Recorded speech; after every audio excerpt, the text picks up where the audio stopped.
Salut, bienvenue sur l'Instant Maths. Dans cette vidéo, je te propose de trouver quel est le plus grand nombre. Alors, est-ce que c'est racine carrée de 19 ou est-ce que c'est racine carrée de 5 plus racine carrée de 5 ou encore est-ce que c'est 6 divisé par racine carrée de 2? Bon, l'idée ça va être de comparer ces trois nombres. Mais pour pouvoir comparer ces trois nombres, en fait, il va falloir se ramener à une même écriture. C'est-à-dire que il va falloir qu'on se ramène à racine carrée de quelque chose. Par exemple, le premier nombre, racine carrée de 19, là, on n'a pas besoin de le changer. Mais le deuxième et le troisième nombre, il faut qu'on se ramène à une écriture identique à racine carrée de 19. Bon, on va commencer par racine carrée de 5 plus racine carrée de 5. Tu vas voir que on peut écrire ce nombre très différemment.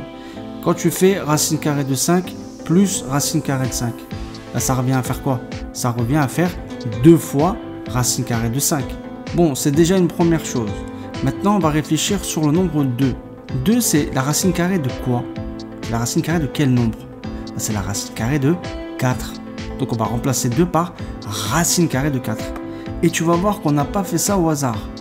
On a écrit maintenant donc racine carrée de 4 fois racine carrée de 5.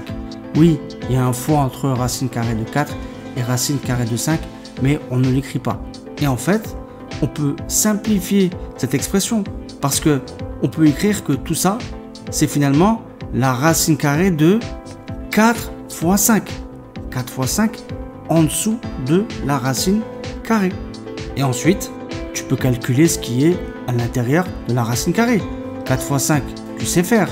En tout cas, je l'espère. 4 fois 5, ça fait 20. Donc, racine de 4 fois 5, ça fait racine de 20. Et racine carrée de 20, c'est plus grand que racine carrée de 19. Donc voilà, je sais déjà maintenant que le deuxième nombre est plus grand que le premier nombre. Il me reste maintenant à voir ce qu'il en est du troisième nombre. Alors, 6 divisé par racine carrée de 2. On peut l'écrire sous forme d'une fraction. Eh bien, on va déjà s'occuper de 6. D'accord? Et 6, normalement, tu sais que c'est la racine carrée de 36. Et donc, on peut écrire que 6 divisé par racine carrée de 2, c'est égal à racine carrée de 36 divisé par racine carrée de 2.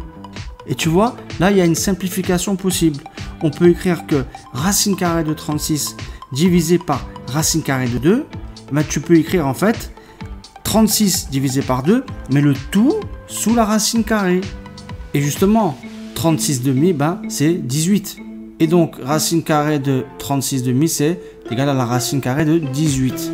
Et racine carrée de 18, eh ben, c'est bien sûr plus petit que racine carrée de 19 et plus petit que racine carrée de 20. Donc voilà, on a trouvé le plus grand nombre, c'est racine carrée de 20. C'est racine carrée de 5 plus racine carrée de 5.